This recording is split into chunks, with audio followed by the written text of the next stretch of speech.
Have you ever noticed how, in the middle of an argument, your throat tightens, your chest feels heavy, and before you can stop it, tears start forming, and suddenly the entire conversation shifts? The focus moves away from what you were trying to say and lands on the tears themselves, as if crying has erased your point. Many people grow up believing that crying during conflict means you are weak, manipulative, or unable to control yourself. But psychology tells a very different story. Crying in arguments is often not a failure of strength, but a sign that your emotional system is overloaded and trying to protect you. When an argument becomes intense, your brain senses physical danger, but emotional risk. The same system that reacts to fear or stress activates. Your body prepares to defend itself. Heart rate increases, breathing changes, and emotions rise faster than words can keep up.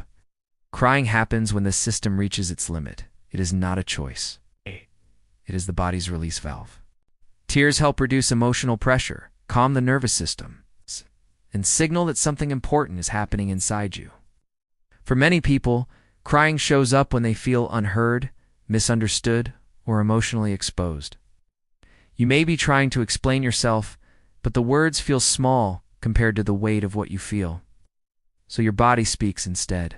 This is especially common in people who learned early in life to stay alert to emotional shifts, those who had to read the room, avoid conflict, or manage other people's moods.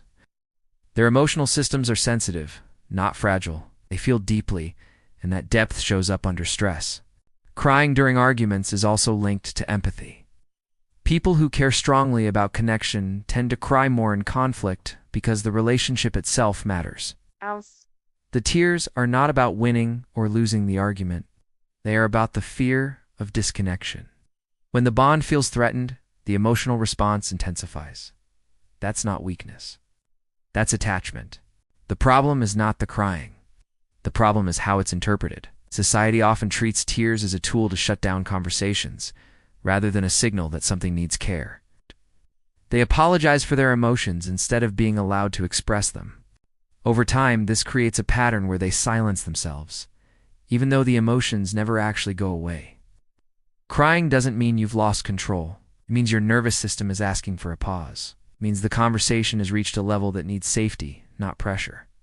Some of the strongest communicators are people who cry and still speak, who feel deeply and still stay present.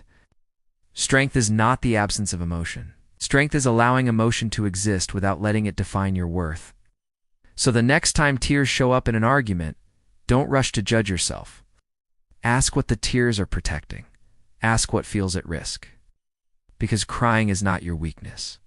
It's your body's honest response to something that matters.